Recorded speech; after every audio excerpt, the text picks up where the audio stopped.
Ah, então vamos lá, pessoal. Bom dia a todos e a todas. Estou muito feliz. Eu agora, em nome da SACERJ, eu anuncio e dou as boas-vindas ao nosso primeiro encontro do ciclo de bate-papos online.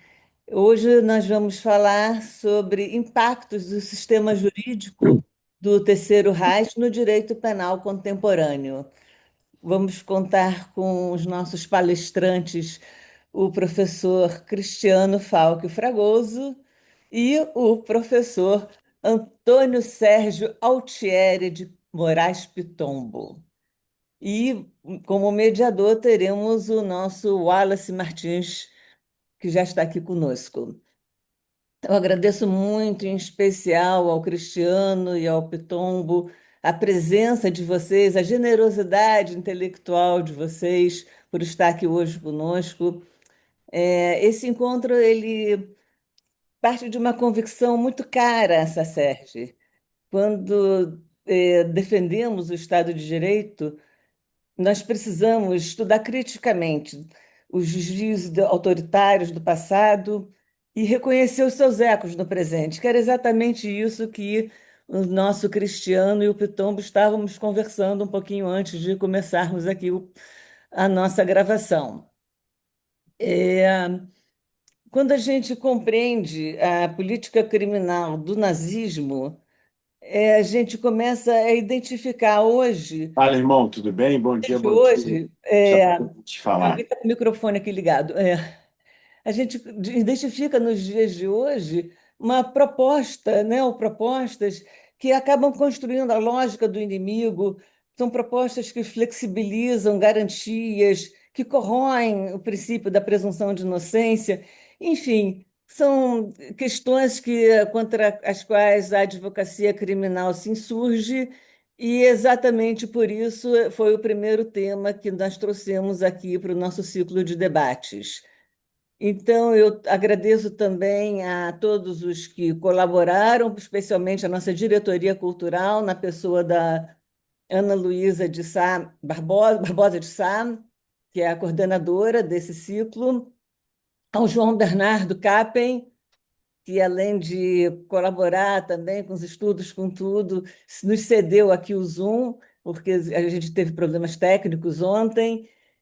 E, enfim, a dinâmica vai ser muito simples. Eu vou passar imediatamente a palavra para o Wallace mediar e tenho certeza que nós teremos um grande debate pela frente com dois grandes estudiosos e que estudaram profundamente o assunto. Wallace, a palavra é sua. Muito obrigado, presidente. Uma honra estar aqui e saúdo a você, chamar de você, ia chamar de Vossa Excelência, mas poderia também, seria muito merecedora, mas, enfim, a você, Márcia, a Ana, ao Pitombo e ao Cris, ao Cristiano. Muito feliz de estar aqui. Eu acho que essa Sérgio indo avante, né? É um tema que para mim é muito caro. Eu venho estudando o fenômeno do nazismo já há desde 2005, para ser mais preciso, mas ainda lendo biografias de Hitler, lendo uma ou outra coisa do Terceiro Reich, depois passei a ver filmes de época. Um pouquinho antes da pandemia para cá, eu passei a mergulhar um pouco mais. Fui a Munique, é, fui a Munique por conta que ali nasce, né, na região da Baviera, nasce, vamos dizer, na prática, o nazismo em cervejarias, em reuniões, essas coisas todas. Hitler, não vou me alongar, que os debatedores aqui são o Cristiano e o Pitombo, o Antônio Pitombo. É, Aquela situação, já no final da década de 10 do século passado, né, com a derrota alemã na Primeira Guerra, guerra que para mim foi a própria Alemanha que resolveu ser o principal promotor, uma vez que, sobretudo, o pan-germanismo, mas não só isso, né, o fato de não ter mais colônias na África, né, todo mundo na conferência falou, isso aqui é de país tal, é do do estado tal, e a Alemanha vem e diz, cadê a minha parte? Né? Então, eles achavam que poderiam, de alguma maneira, ter a, um pouco mais de colônia para escravizar e explorar. Derrotada a Alemanha, e depois com o que eles entendem como a vergonha em Versalhes, aquilo gerou aquele caldo de cultura que fez com que é, pessoas absolutamente desajustadas, aqui não é uma fala sobre o nazismo, mas se você for ver o pessoal mais próximo a Hitler, como Goebbels, Göring, e Hess, né? Hess que inclusive vai ter um desatino durante a guerra, vai voar para a Grã-Bretanha, enfim. E aí todo mundo já sabe o que aconteceu. Em 45, 30 de abril de 45, Hitler se mata. 2 de maio, a Alemanha capitula e termina a guerra na Europa. Para alguns historiadores, a guerra termina ali, mas eu acho que não está muito correto, porque o Japão levaria 2 bombas. Instaura-se, então, o Tribunal Penal Internacional, que vai julgar primeiro aqueles 12 mais próximos, aí, Albert Speer também foi um dos julgados, enfim, que era um antissemita, mas pegou só 20 anos, né? Só 20 anos, a gente como criminalista nunca pode falar que 20 anos não é nada, mas pela quantidade de atrocidade, de genocídio que ocorreu, talvez tenha sido uma pena pequena. A Speer sai e se vende como o bom nazista. É, Mas eu acho que a gente tem que ver o início do Terceiro Reich, a subida de Hitler e do Partido Nazista em janeiro de 33. Eu me vali muito, especialmente nos últimos meses, do livro do próprio Cristiano, que é um livro espetacular, Autoritarismo e Sistema Penal, em que ele disseca, Márcia e todos que estão nos vendo, o direito penal e as normas, né, eticizantes. Ele fala muito do direito penal subterrâneo, que é o direito penal na ponta, né? Como é que a polícia também vai fazer? Qual é a colocação das agências policiais, né? A Gestapo, a SS, primeiro tem a SA, depois vem a SS, enfim. E para começar, já que estamos no começo, eu vou pedir primeiro ao Cristiano que fale, me desculpe o atraso, eu não sei o que foi falado antes, mas sobre um pouco do direito penal de 33 a 45. Ele sabe perfeitamente, ele vai nos brindar. Eu conheço, porque eu li, eu não vou simplesmente aqui repetir o que ele disse, mas Cristiano é um craque, o Pitombo também. Eu vou, se você me permite, Márcia, passar a palavra ao Cristiano e depois ao Pitombo, e aí a gente depois faz um bate-papo. Pode ser? Claro, claro, você está no comando. Eu estou louca para ouvir os dois. Eu Então, também. vamos lá, Cristiana, a palavra é sua. E eu sugiro que, se alguém tiver alguma pergunta, já coloque aqui no chat para a gente já organizar as perguntas. Vai lá, Cristiana, a palavra é sua. Bom, muito bom dia a todos. É para mim um prazer estar aqui e voltar a falar de um tema que me tomou bastante tempo. Comecei a estudar esse tema em 2007, depois do Wallace, e acabou que foi uma sugestão do professor Nilo Batista, porque ele queria que eu fizesse uma palestra ah, numa uma disciplina dele no doutorado, né, sobre o direito penal nazista, e isso, de alguma maneira, me tocou, porque eu via que havia muito poucas referências a essa época nos livros, né, há um certo apagamento da política criminal, a gente conhece muito do que foi o nazismo durante a guerra, aqueles campos de concentrações horripilantes, mas o direito penal nazista, o que foi o direito penal nazista, né? A gente, é, de um bom tempo para cá, adotou como um parâmetro importante teorias que os nazistas, ou nazistas não, os alemães, estabelecem, tal. Todo mundo fala de Roxin, de Jacobs, de Jeschek, de Wessels, Welzel, né? E o que que tinha acontecido na época do nazismo? Eu só tinha referências de que houve uma lei Van der Lubbe, né, que logo depois do incêndio do Reichstag estabeleceu punições retroativas de morte para o rapaz holandês que é acusado desse incêndio e algumas referências pequenas a medidas de segurança criadas naquela época e que eram de castração, por exemplo, de criminosos sexuais, mas o geral a gente não tinha. Mas o direito penal nazista é muito interessante de se estudar porque o próprio Jiménez de Assis já dizia que em 47, logo depois, que estudar o nazismo é importante porque a gente consegue ver que selo de origem tem certas políticas criminais e, portanto, nos blindar com relação a elas, porque não faz muito sentido que a gente busque adotar soluções político-criminais de estados autoritários.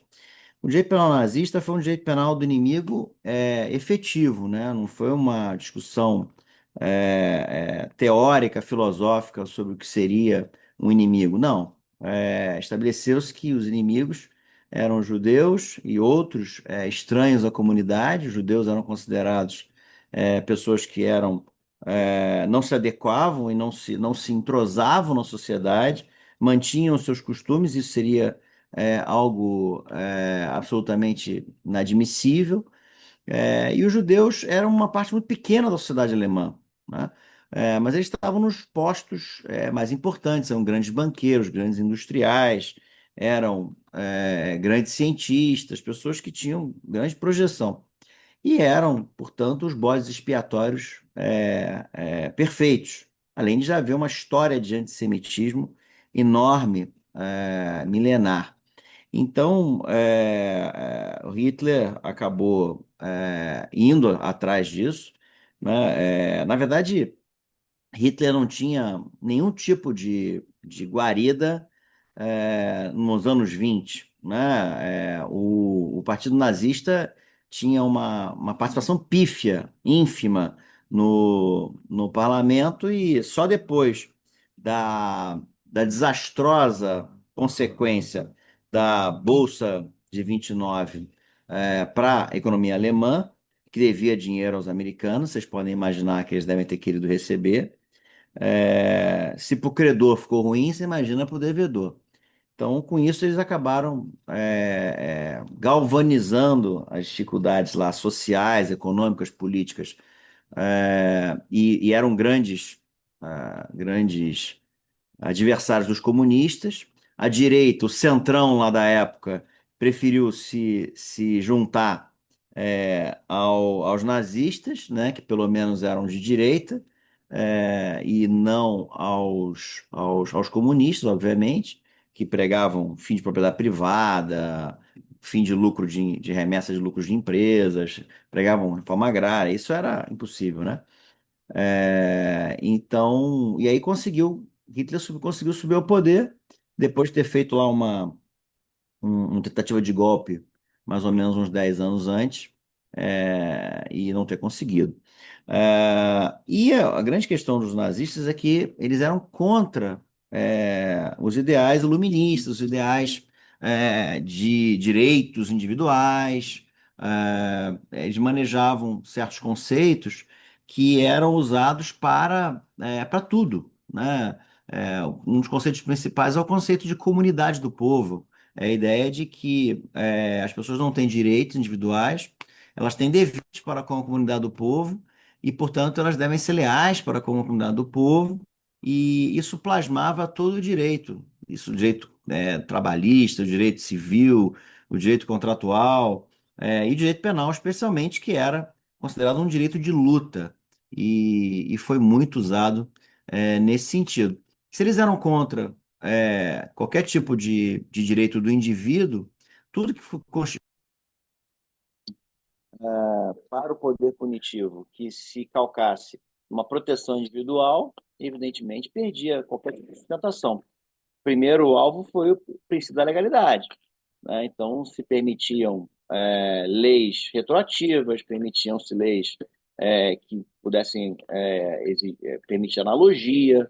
Então, permitir essa analogia a partir da ideia fundamental de uma lei penal existente, a partir do são sentimento do povo alemão, cujo intérprete máximo, guardião, era o Führer, e ninguém sabe dizer o que é o são sentimento do povo alemão, mas tem a ver com um Estado racial, com um Estado que quer expurgar os judeus, né? E com isso estabelecia diversas incriminações que visavam realmente acabar com os judeus. Havia incriminações que impediam o casamento entre os judeus e alemães. Havia incriminações que buscavam evitar fraudes a essa proibição. Por exemplo, você não podia ter uma empregada doméstica que tivesse menos de 45 anos, porque quem era casado com um judeu ou queria casar com uma judia dizia que, na verdade, era uma empregada doméstica, né? E mesmo ter relações sexuais, um alemão, uma alemã ter relações sexuais com um judeu, uma judia, era crime, né? Porque isso violava a pureza do sangue e a honra alemães, né? Eles também se colocaram muito contra a ideia de que o penal tinha que proteger subsidiariamente bens jurídicos, porque a ideia de bens jurídicos era muito calcada na ideia de bens individuais e que essa ideia de bens jurídicos era pensada como uma camisa de força que impedia que os reais valores importantes para a comunidade do povo, para o Partido Nazista, né, que estava acima do Estado, era um projeto de poder, não era um projeto de Estado, né? Então, eles queriam dizer o seguinte: não, na verdade, a essência do crime não é a violação de um bem jurídico, é a violação de um dever para com a comunidade do povo, é uma traição contra a comunidade do povo. Ou seja, se você pratica um crime, você trai, você passa a ser Deutsch, não alemão, mesmo que você fosse alemão. Então, a escola de Kiel fez isso claramente, né? E diversas outras questões, eles começaram como o dever é que é o importante e a lealdade é importante, isso teve grandes consequências para o direito penal, porque, por exemplo, atos preparatórios podiam ser punidos, porque os atos preparatórios já demonstravam uma vontade criminosa, né, uma traição. A tentativa passou a ter pena igual à do crime consumado, porque no direito penal da vontade você não faz sentido você diminuir a pena da tentativa. Também não precisava esperar que houvesse dano para qualquer tipo de valor para que você pudesse ter uma incriminação.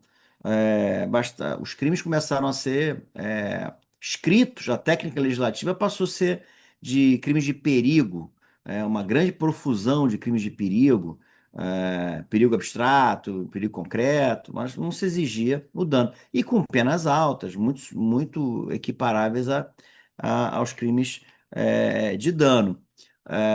Eles não chegaram a ter uma criminologia lombrosiana, porque Lombroso era judeu, né? Então, mas se Lombroso não fosse judeu, provavelmente Cesare Lombroso seria um grande corifeu, assim, um grande assim, astro do direito penal nazista. Mas eles tinham um direito penal de autor, um direito penal perigosista, que perverteu completamente o próprio conceito analítico de crime, porque, obviamente, a tipicidade está super calcada na princípio da legalidade, né? Se você não acha que a legalidade não precisa existir, a tipicidade cai também. E a culpabilidade e a antijuridicidade acabam se fundindo, por quê? Porque se a essência da antijuridicidade material está na violação de um dever, como é que você separa a antijuridicidade da culpabilidade? Então, criou-se uma teoria do delito meio irracional e que não havia esses estratos que davam algum tipo de coerência, sistema, nada disso. Até o próprio conceito de ação não era um conceito absolutamente necessário, Não, duas pessoas que praticassem a mesma ação, uma podia ser punida, outra não podia não ser punida, porque você tinha uma ideia de que a ação era só um sintoma do caráter da pessoa. Se apesar desse sintoma a pessoa ter um caráter bom, a pessoa é um alemão e tal, ela podia não ser punida. Já um judeu não, obviamente. Então, alguns autores chegaram a sugerir que se tivesse tipos que estabelecessem não condutas, mas tipos de autor, como Eric Wolff e tal. E as medidas de segurança, por exemplo, foram introduzidas na época do nazismo, claro que eram discutidas já é, anteriormente, mas foram introduzidas na época do nazismo. E como eu cheguei a mencionar, muitas medidas de segurança terríveis, como a castração de criminosos sexuais, que foi complicadíssima, né? E não só no terreno do direito penal, até no terreno do direito processual penal. Por exemplo, a, a causa de prisão de alguém pela ordem pública foi introduzida pelos nazistas. Não existia no direito processual penal alemão antes disso. E também não havia uma garantia de coisa julgada. Hitler podia, quando quisesse, revogar a coisa julgada e determinar que houvesse uma outra decisão. Então a gente tem um problema muito sério no direito penal, no sistema penal alemão, e que reverberam até hoje, já diversas permanentes. Claro que a gente não pode falar nazismo hoje em dia, mas o nazismo é uma modalidade muito arraigada, muito profunda de autoritarismo. E esse autoritarismo nós temos hoje em dia, nós vivemos numa democracia formal, mas as práticas muitas vezes são extremamente autoritárias. O verniz democrático se esvai, né? É trincado muito rapidamente quando confrontado com a prática. Eu vou ficar por aqui, eu acho que a gente, senão, eu estudei esse tema há bastante tempo, foi tema do doutorado, eu não eu poderia ficar aqui falando muito tempo e enfadar a todos, mas eu queria ouvir também o meu querido colega Antônio Pitombo sobre o assunto e fico à disposição para aprofundar o que quiserem. Obrigado, Cristiano. Eu fiquei muito feliz da SACERJ ter organizado esse momento, até porque me permitiu estudar com calma o seu trabalho, que realmente é a fonte de referência doutrinária para a gente pensar no assunto. E relendo o seu trabalho numa outra perspectiva, eu procurei trazer o seguinte, procurar em rápidos 10 pontos, mostrar o que daquele passado ainda existe. Porque o que eu É, gostaria de dizer? Não é porque a gente estuda esses assuntos, Cristiano, porque nós temos, e aqui todos que estão, nós temos apenas um interesse pelo conhecimento da história, ou pelo conhecimento da história do direito. Não, não é isso. É para que a gente não cometa os mesmos erros que já foram cometidos no passado. As tentações arbitrárias, e o Brasil intelectualmente é muito pobre, né? Vamos admitir a realidade. Nós temos um silêncio da elite intelectual do país em relação a tudo que acontece, em uma divisão sempre muito ideológica, né, Cristiano? Mas o germe do arbitrário está em leis de todos os períodos recentes da história brasileira, e é esse o esforço que eu quero indicar aqui em alguns pontos que me chamam muito a atenção de algumas coincidências. Primeiro, obviamente, logo depois de uma operação policial aqui no Rio de Janeiro, você vê o mesmo fenômeno do nazismo, que é o expansionismo legislativo. Ou seja, fatos concretos permitem, Cristiano, que se produza qualquer tipo de lei, não é? E leis com características que são sempre as mesmas: aumento de penas, restrição de direitos no processo penal e na execução penal. Obviamente que quando você trata de temas complexos como organização criminosa, o direito penal do autor surge com toda a sua força. E vamos lembrar que nós temos uma lei de 2012, portanto, do tempo da presidente Dilma Rousseff, né? Uma lei, a Lei 12.654, que instituiu no direito brasileiro o banco de dados genéticos. Existe no direito brasileiro o banco de dados genéticos. Então, nós não estamos a tratar de um assunto que não remanesce na consciência do legislador como exemplos que serviriam de política criminal. Outro aspecto que chama a atenção, e isso é recente, que é o fenômeno do bolsonarismo, que é esse nacionalismo exacerbado que acaba refletindo uma má interpretação sobre o próprio ordenamento jurídico, né? Nós temos que entender isso. Não é só o nacionalismo como populismo, mas o quanto isso influencia a cabeça de alguns julgadores. Um ponto fundamental, Cristiano, que está no seu livro, é uma lei de 28/6/1935. Essa lei, para mim, ela é importantíssima porque ela é a indicação da possibilidade da analogia em direito penal. E, lamentavelmente, nós podemos, além da questão da analogia, desconsideração, obviamente, quando a gente traz a analogia em direito penal, é desconsideração à legalidade, né? A suficiência do nullum crime sine pena como referência à legalidade, né? E a possibilidade de você, a lei mais branda, o abolício crimes, não ser aplicada. Quer dizer, isso está nesta lei de 35. Isso me chama muito a atenção, porque nós voltamos à questão da analogia em direito penal em decisões do Supremo Tribunal Federal. É um dado. Quer dizer, a gente viu a ampliação do sentido de tipo legal a partir de decisões do Supremo Tribunal Federal, sem respeito à legalidade estrita. E eu também diria, chego a usar, guardadas as proporções, a mesma sistemática de interpretação do são sentimento do povo se repete quando nós usamos a ideia de democracia como razão fundamental para justificar qualquer ato em processo penal e em direito penal. Não importa que a democracia é um valor constitucional essencial para a Constituição brasileira. Usar esse valor constitucional para deturpação da aplicação da legalidade estrita é um método similar do direito penal do Terceiro Reich. Lamento. Portanto, o que me chama a atenção é a metodologia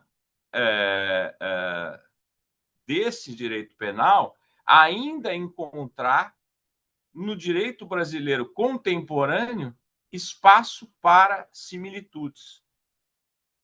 Este é o ponto que me parece muito interessante, como isso ainda acontece. Agora, nós temos ainda, eu estava dizendo no início, algumas características desse direito penal que ficaram. Então, por exemplo, a questão do uso da palavra combate. Nós temos uma lei agora de 29 de outubro de 2025, a Lei 15.245. Uma previsão legal. Se trata da questão da proteção do funcionário público que trabalha na persecução penal de crime organizado, Cristiano. Parágrafo 6º. A proteção pessoal prevista nesse artigo estende-se a todos os profissionais das forças de segurança pública, forças armadas, autoridades judiciais e membros do Ministério Público que combatem o crime organizado. Ou seja, a mesma palavra do direito penal alemão. Também perguntaria se o fato de a gente ter autorização pela lei de lavagem de dinheiro de particular investigar particular, o denuncismo alemão que você fala tão bem, Cristiano, não é uma similitude que chama a atenção, né? Porque a Convenção de Viena de 88 criou uma sistemática na persecução da lavagem de dinheiro que o particular pode mandar informes sobre o outro particular, investigar o outro particular e encaminhar o resultado disso para qualquer para um órgão público específico, que é o COAF, por exemplo, no caso dos bancos, para o Banco Central do Brasil, comunicando operações consideradas suspeitas. Se isso não é um pouco também o denuncismo que havia no direito alemão. Tem um ponto também que me chamou muito a atenção, que nós temos que entender que boa parte da legislação nazista também era a criminalização governamental da oposição política, que é um fenômeno contemporâneo das democracias ocidentais. Não é um problema só brasileiro, essa questão da prisão de presidente da República. É um fenômeno que nós estamos assistindo em outros países, como a França, né, que está passando pelo mesmo fenômeno. E, por fim, o que me diverte muito, como sempre, tenho muito carinho com o Ministério Público, é que no direito processual nazista, um ponto fundamental é que o Ministério Público queria ter poder exclusivo sobre a fase pré-processual, na fase de investigação. Obviamente que esse paralelo foi um dos que mais me agradou. Eu que tenho sempre tanta admiração por essa instituição, eu achei muito divertido, porque esse é um dos debates do processo penal brasileiro um pouco mais esvaziado hoje, mas com a questão dos procedimentos de investigação interna do Ministério Público, nós bem sabemos o quanto esse assunto foi tratado, né, no nosso sistema jurídico contemporâneo. Então, essas 10 similitudes que eu quis trazer aqui, que são consequências da leitura do seu livro, é que me chamam a atenção. Quer dizer, nós não estamos tratando desse tema porque a gente gosta de história. Nós estamos tratando desse tema porque esse germe autoritário permanece entre nós nos dias de hoje. Eu acho que esse é o grande interesse. Eram essas minhas pouquíssimas observações. Espero que isso tenha sido útil para a gente começar um belo debate. Muito obrigado.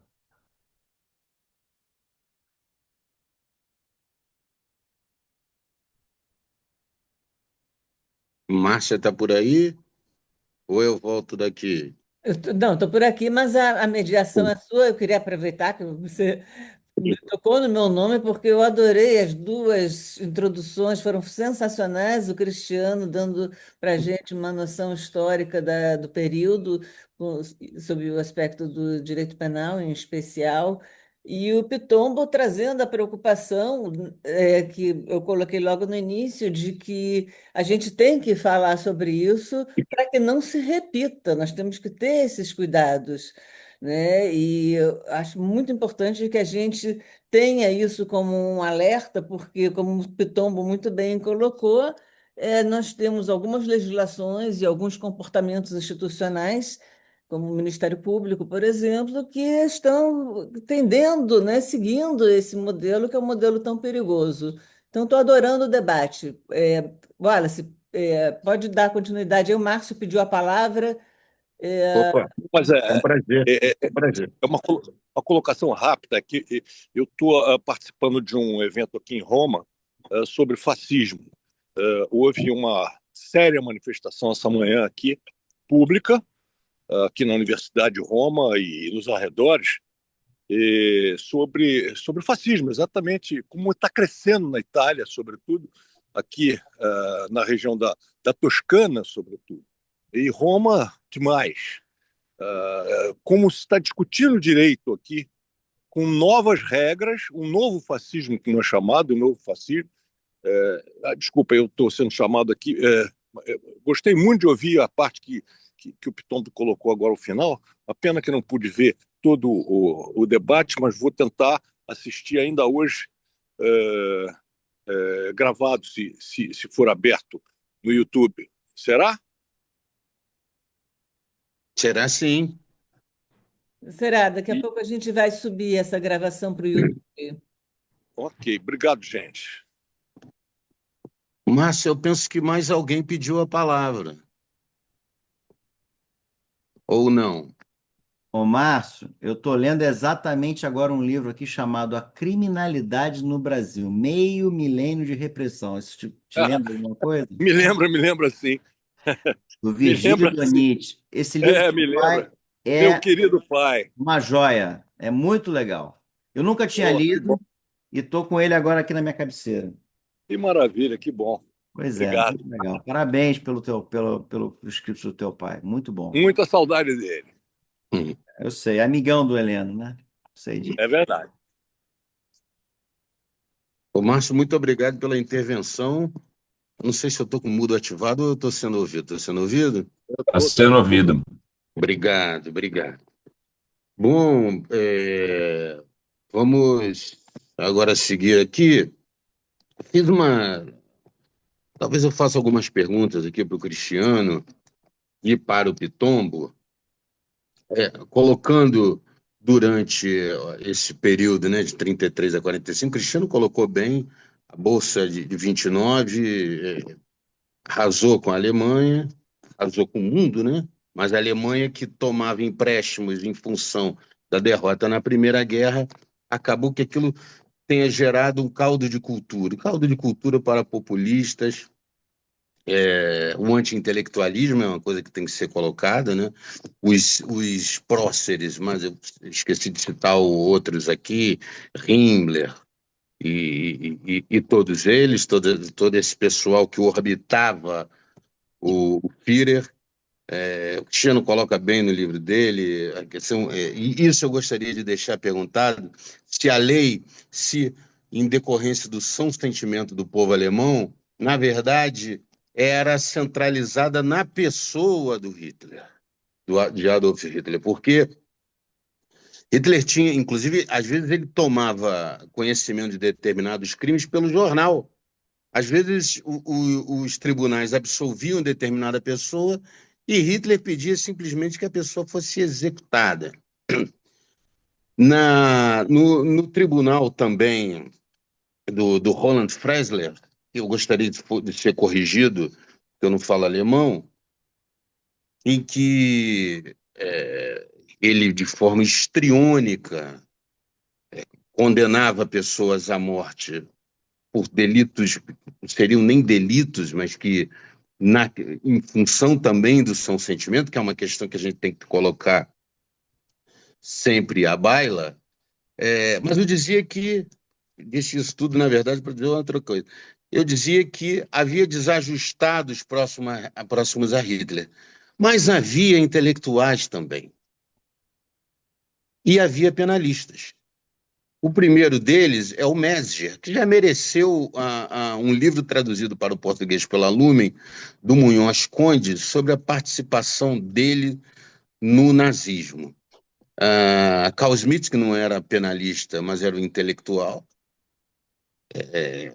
que depois, em momento nenhum, é bom que se diga, em momento nenhum eles se arrependeram.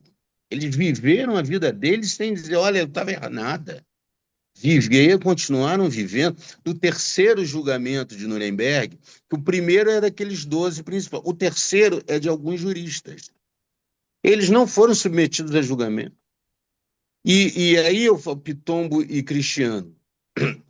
O Pitombo tocou num assunto importante, que é o pauperismo intelectual brasileiro. Poucas vozes estão se levantando para criticar o direito penal que nós temos aqui. Então, eu deixo para ambos a colocação, como que foi, o Cristiano vai nos explicar melhor sobre isso, de Edmund Mesger, e também do Carl Schmitt, e se você traçaria algum paralelo de algum, ainda que penalista, que hoje esteja ou estejam fazendo tábula rasa, ou pelo menos fingindo que não estão vendo o que está acontecendo. O que aconteceu no governo anterior, né? E aqui eu não estou defendendo penas altas nem nada disso, mas muitos se calaram, e agora, né?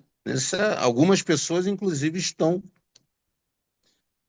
decepcionando, né, sobre esse massacre da semana passada, 121 indivíduos mortos aqui no Rio, no complexo da Penha e do Alemão. Então, pergunto primeiro a você, Cris, sobre Mesger, que é assim que se fala, sobre Carl Schmitt, sobre o próprio Welser, se alguma coisa deve se falar em relação a ele. Obrigado. Bom, a Metzger não foi exatamente um objeto preferencial das minhas indagações, porque o professor Francisco Munhoz Conde já tinha, de alguma maneira, exaurido a questão, mas não tinha como deixar de falar de Metzger, porque ele teve uma importância muito grande. Ele não era certamente um dos nazistas mais empedernidos. Os nazistas da escola de Kiel eram nazistas. Havia uma briga entre eles para dizer quem era mais nazista, né? Não era exatamente quem era democrata e quem era autoritário, não, quem é mais autoritário, né? Então, em Kiel, você tem Schaffstein, você tem Dam, que eram realmente nazistas que estavam ali para tudo, eram jovens naquela Você está se época. referindo à escola de Kiel, não, Cristiano? Isso, a escola de Kiel, Obrigado. que tinham 30 anos naquele momento e que ficaram oriçadíssimos de ascender à condição de professores titulares das universidades, depois de uma limpa que foi feita, entre aspas, limpa, evidentemente, por aqueles que fossem adversários do regime, pelo mero fato de serem judeus ou por terem algum tipo de pendor liberal. Então eles queriam se mostrar bastante nazistas para poder ascender a esses cargos. E Schaffstein e Kiel e Dam diziam que isso que eu falei, né, de que o crime basta você violar um dever para a comunidade do povo que você pode praticar um crime. Metzger não chegou a dizer nunca isso. Metzger era muito ligado ao neocantismo e ele, portanto, tinha que buscar algum tipo de valor que pudesse ser violado, né? E naquele momento se imaginava que o bem jurídico era um valor violado. Não era muito difícil você perverter a ideia de bem jurídico, transformando em algo que você pudesse dizer que era um bem jurídico que estava sendo se buscando, como a pureza do sangue alemão que eu mencionei, né? Esse conceito de bem jurídico é importante, mas ele às vezes pode ser pervertido. Há um autor recente que chega a dizer que bens jurídicos podem ser criados como contos de fadas, né? Portanto, Metzger estava mais nessa linha. É muito claro a gente ver qual era comparar Metzger antes do nazismo, durante o nazismo e após o nazismo, né? Então, num aspecto que é extremamente importante para o direito penal, a culpabilidade, ele dizia em 31 que a culpabilidade é culpabilidade pelo fato e que, portanto, não poderia haver uma culpabilidade que se debruçasse sobre aspectos do caráter da pessoa. Já em 38 ele começa a dizer que culpabilidade é um conceito complexo, que tem uma parte que tem a ver com culpabilidade pelo fato, mas ele fala em uma culpabilidade por condução de vida. Ou seja, ou seja, se a pessoa degenerou ao longo da sua vida, isso tinha que ser objeto de um aumento de pena. Ou seja, a personalidade do agente, né? Era algo que devia ser considerado para você impor pena. E, claramente, ele fazia uma eticização da culpabilidade. A culpabilidade já é um conceito que tem uma contaminação muito grande e que pode ser muito facilmente eticizada, mas eticizado de acordo com a comunidade do povo, de acordo com a ideia de um inimigo e de purificação, de pureza racial, isso é ainda pior, né?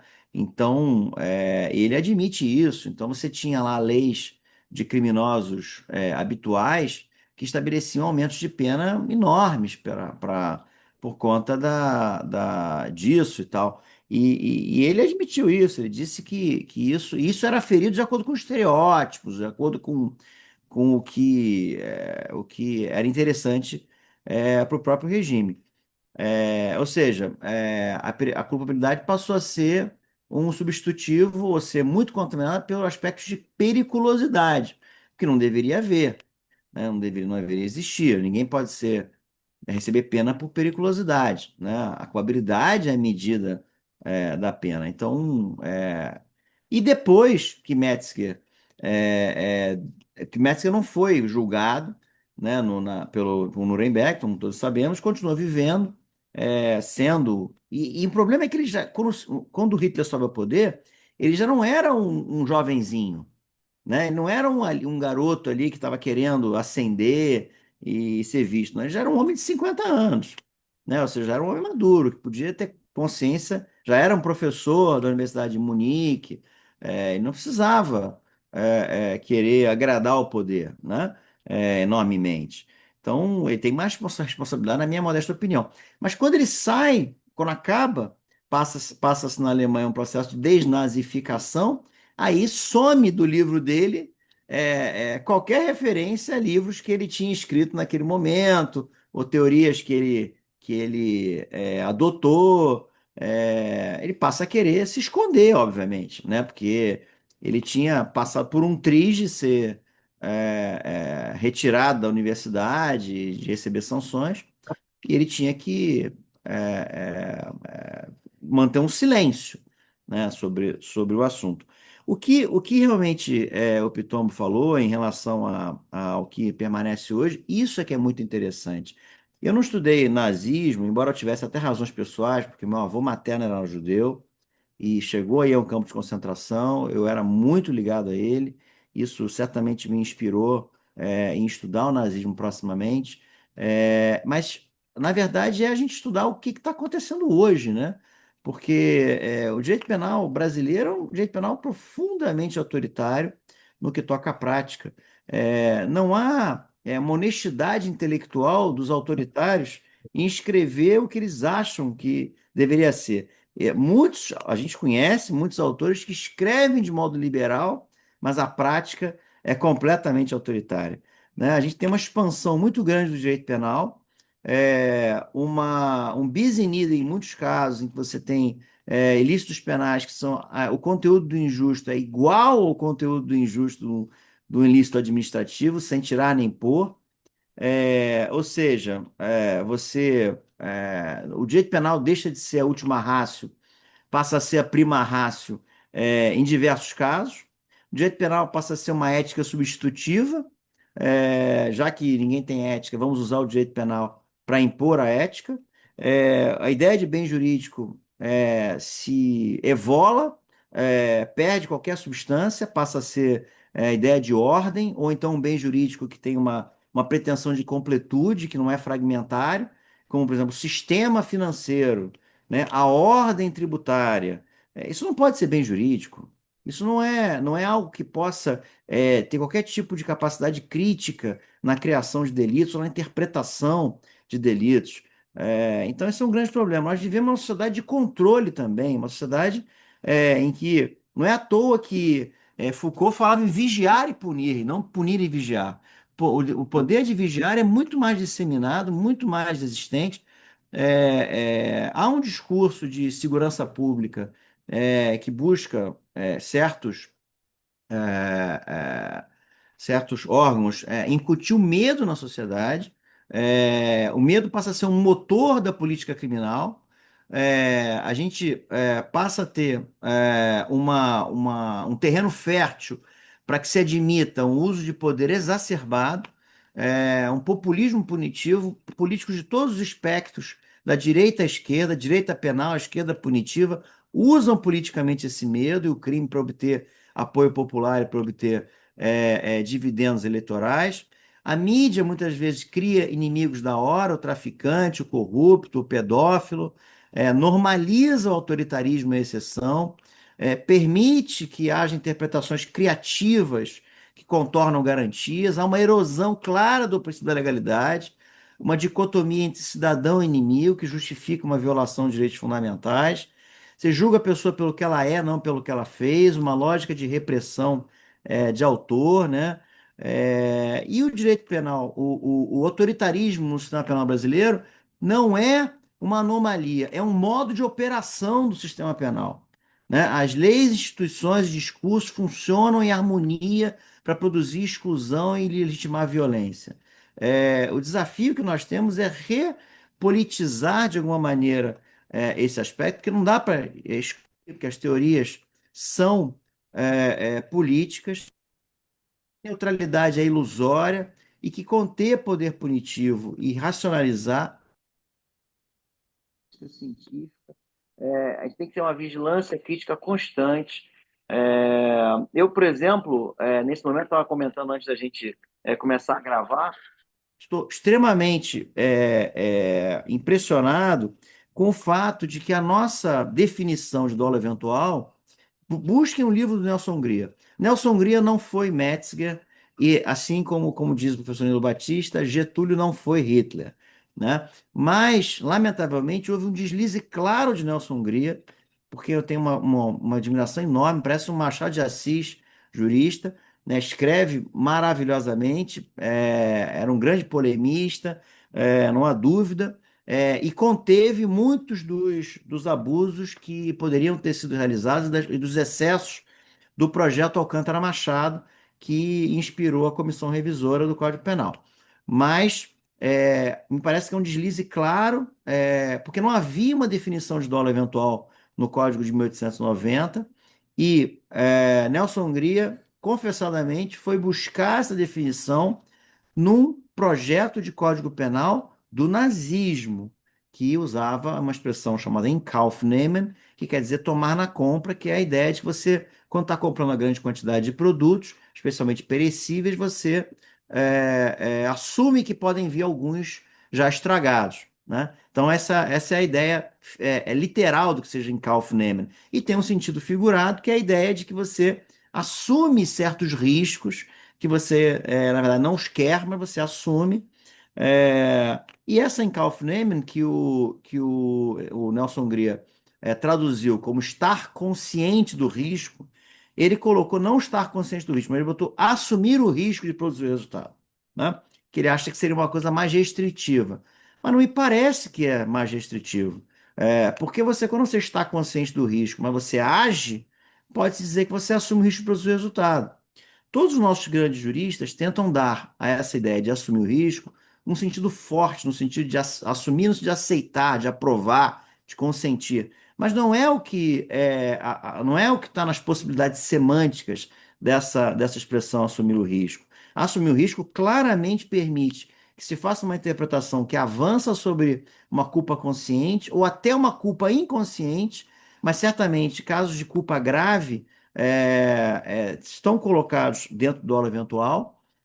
Os próprios alemães, ao lerem o Código Penal brasileiro, porque o Max Planck Institute muitas vezes fazia, e ainda faz a tradução de códigos penais estrangeiros para um trabalho de comparação jurídica. Há uma tradução do Código Penal brasileiro, de 1940, para o alemão, e vem antes um estudo sobre o Código Penal brasileiro. E o alemão que escreveu, que chama-se Lang Hinrichsen, ele diz o seguinte: essa expressão que o Nelson Hungria usou no dolo eventual é uma expressão que ele acha que com ela ele assumiu a teoria do consentimento, como está na exposição de motivos de Francisco Campos, que nós sabemos que foi escrita pelo Nelson Hungria. Mas, na verdade, não é, né? É algo que é do nazismo mesmo. Você tinha nos códigos, nos projetos anteriores alemães, a teoria do consentimento, que está muito melhor descrita, quando você consente ou aprova o resultado. E o problema é que, na verdade, para mostrar que isso não é dolo eventual, basta a gente pegar um exemplo do próprio direito penal brasileiro. O Código Brasileiro da Aeronáutica, ao tratar da responsabilidade civil do transportador aéreo, estabelece que há certos limites de responsabilização civil e com isso eu vou terminar, do transportador aéreo, mas na hipótese de dolo ou culpa grave, esses limites não se aplicam. E para caracterizar o que é culpa grave, o que se diz no artigo 248 do Código Brasileiro Aeronáutico é exatamente o seguinte: culpa grave é a hipótese em que assume-se o risco de produzir o resultado. Como é que pode, no nosso direito penal, a culpa grave e o dolo eventual terem a mesma definição? Tá claro, porque na verdade muitos casos de dolo eventual são casos de culpa grave, e não casos de dolo eventual. A gente tem que, de alguma maneira, arrumar um jeito de alterar essa definição de dolo eventual. Com esses legisladores que está aí, eu duvido muito, para restringir o dolo eventual e certamente pensar numa diminuição de pena para as hipóteses de dolo eventual em relação ao dolo direto, porque claramente querer alguma coisa é muito diferente de assumir o risco para o resultado, ou mesmo ter ciência da possibilidade que o resultado pode advir e se conformar com ele. Então, assim, eu acho que essa o artigo 18, inciso 1 do Código Penal, é uma herança clara, claríssima do direito penal nazista no Brasil, que ainda está aí e que nós lidamos com isso todos os dias. Obrigado, pessoal. queria aproveitar esse gancho para dizer o seguinte: a gente precisa entender que aqui essas formas de pensar autoritárias, elas não nascem do nada. Elas são consequência de uma evolução de pensamento. No caso do Mesmer é interessante, Cristiano, porque ele indica uma certa antipatia para o nosso Johann Anselm Feuerbach, né? Obviamente que é neocantista, né? Ele critica também o Graf Zudona, que é alguém que também é um defensor das ideias de retribuição, mas com uma ideia de tipo fechado, uma ideia clara sobre a relação do fato com todo do ordenamento jurídico. Quer dizer, é interessante que mesmo depois do final do nazismo, a forma de pensar, e aí vamos dizer a palavra certa, errada do direito penal, continuou imersa. Né? Este é o ponto. O que me chama a atenção, e aí vamos falar um pouquinho da produção intelectual, Cristiano, que é uma coisa relevante no direito brasileiro, que é o seguinte: com a necessidade de alguns funcionários públicos fazerem mestrado e doutorado para poder incrementar suas rendas, a gente tem uma alta produção de trabalhos de mestres e doutores de pessoas ligadas à percepção penal. Esse é um dado. Não raro, há uma produção de teses, de dissertações e teses, que representam uma forma de pensar errada sobre a teoria do delito e que continuam contaminadas por pensamento que é pensamento autoritário.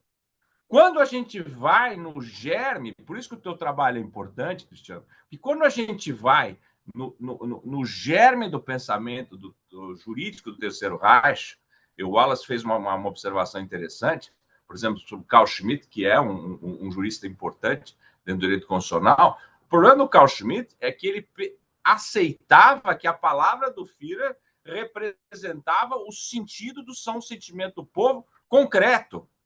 Ou seja, na dúvida quanto ao que era o conceito poroso de são sentimento do povo, a manifestação do Führer era supletiva do significado. O que é curioso, quer dizer, do estudo desse período do direito penal, é a forma de pensar e a metodologia de interpretação e aplicação da lei. Porque isso se repete. E trabalhos acadêmicos, por incrível que pareça, Cristiano, ainda adotam métodos sem ter consciência, que são os métodos de juristas daquela época que ficaram. Nós temos que pensar também que nós somos vítimas das traduções ou do efeito das pessoas que estudaram fora e que trazem conhecimentos para o Brasil, daquilo de professores de fora.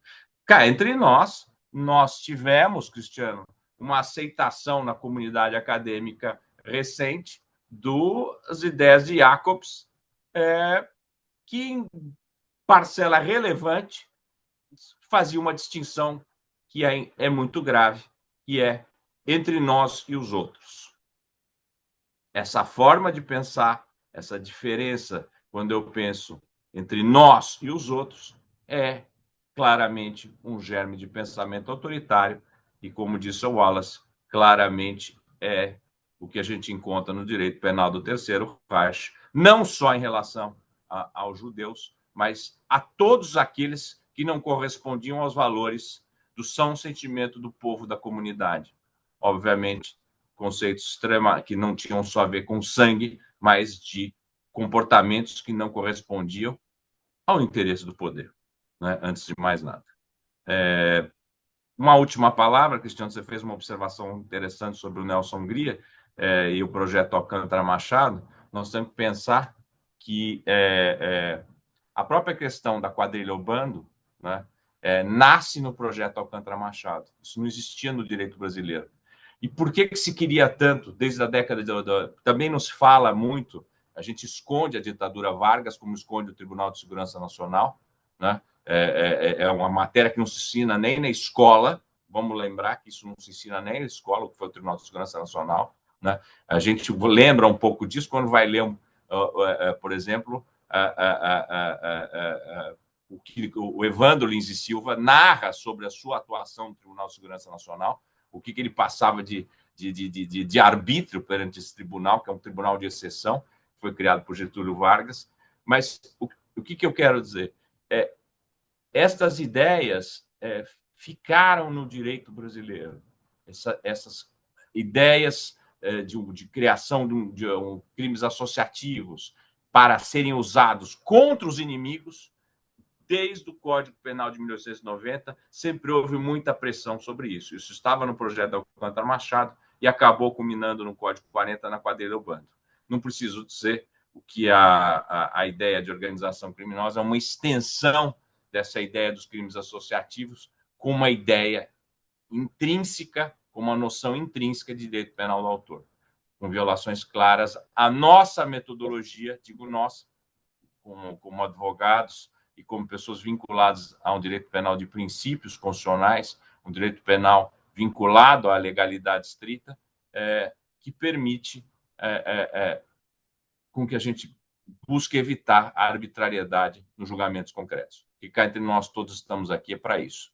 Nós não estamos tratando de um tema aberto como a literatura, nós estamos falando de algo, de uma metodologia que causa mal, que causa dano à sociedade brasileira, e cada homem simples que é julgado a contar de critérios que não são critérios constitucionais e legais. Era isso que eu queria dizer, Cristiano, e a todos. Ô, Pitombo, rapidamente eu queria falar um pouquinho sobre essa questão do crime associativo. Poxa, é um tema que interessa muito. Eu acho que hoje a gente tem uma barafunda completa de tipos associativos. Há talvez uns 15 ou 16 tipos associativos, ou seja, em que a conduta criminosa típica consiste em se associar ou formar um grupo, não consiste em praticar qualquer outro tipo de crime.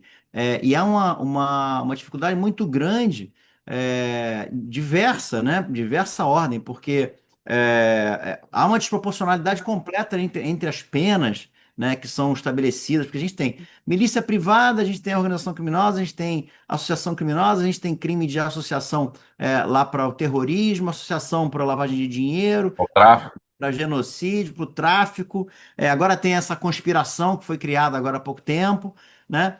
Na verdade, não sei se você vê isso da mesma maneira, Piton. Eu sei que você tem uma ideia de que acabassem com esses tipos e virassem talvez uma agravante, né? Mas o que a gente tem é o seguinte: na verdade, associar-se é um ato preparatório. De acordo com o artigo 31 do Código Penal, ele teria que ser um ato impunível, porque ele é acessório em relação a um ato executório. E ele também, além de ser um ato preparatório, é um mero ato de participação. Se não existisse um tipo penal específico, seria uma participação num crime alheio.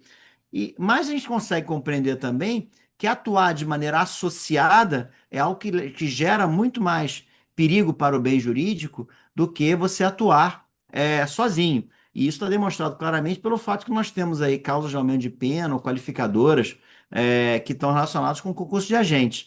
Mas tudo isso tinha que ser melhor estabelecido, porque o bem jurídico para esses crimes associativos, na minha modesta opinião, não pode ser uma espécie de paz pública ou ordem pública. Tem a ver com o crime fim. Pô, porque o cara que de alguma maneira se associa para praticar furto, ele coloca em perigo o bem jurídico patrimônio, ele não bota em perigo o bem jurídico liberdade sexual, né? Então, deveria haver uma ideia, no mínimo, de que o bem jurídico é mais restrito e uma busca por. Você não pode ser punido pelo crime associativo e mais pelo crime que você praticou, né? No mínimo isso, Claro. minimorum.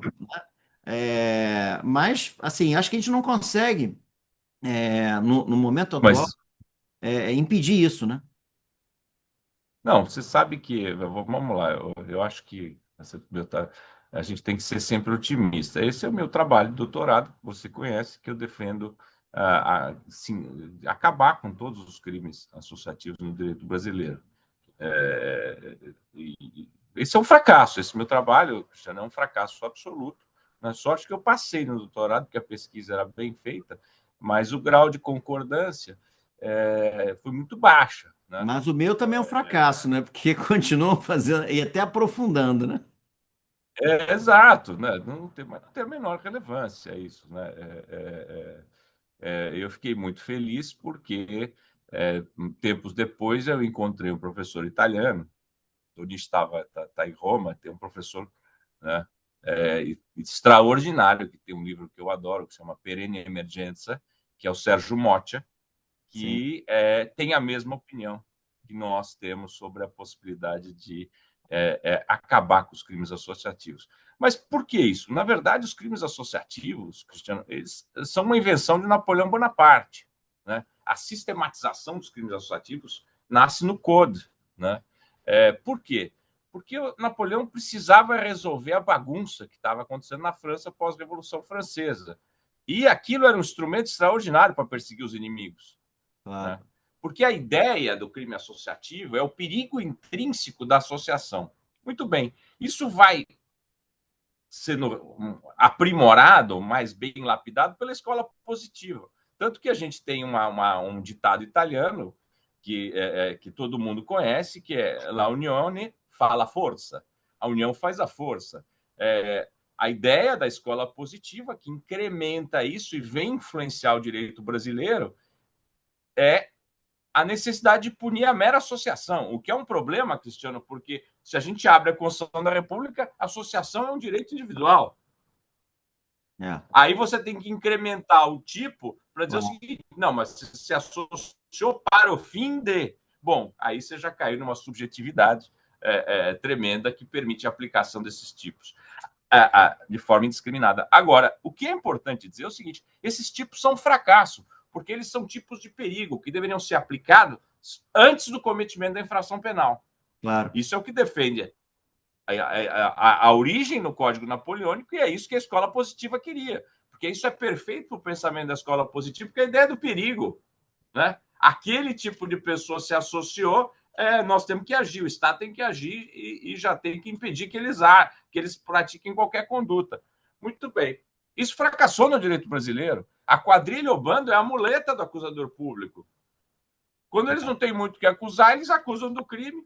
Em vez de colocar no concurso, colocam o crime associativo, das suas É, mais variadas formas, né? pior, O que está errado do pior, ponto de né? vista E ficou dogmático. pior com o negócio da organização criminosa, né? Porque a Sem definição dúvida. formal da organização criminosa é muito ruim, né? Esse negócio de divisão de tarefas, e hierarquia. E, na verdade, tinha que se buscar qual é o conteúdo material da organização criminosa que está na pretensão de viver à margem do direito, né? Às vezes até pensar em dominação territorial e tal, como uma máfia mesmo. O direito penal italiano, por exemplo, artigo 416, lá tem uma diferenciação entre associação para delinquir e associação de tipo mafioso, que está muito melhor descrita do que a nossa organização criminosa. Isso tinha que ser muito melhorado, porque se tudo é organização criminosa, né, se tudo é organização terrorista, né, como é que a gente vai fazer quando a gente tiver realmente um negócio assim? Então, Se você pegar algumas características do tipo de organização criminosa, a gente tem na SACERJ.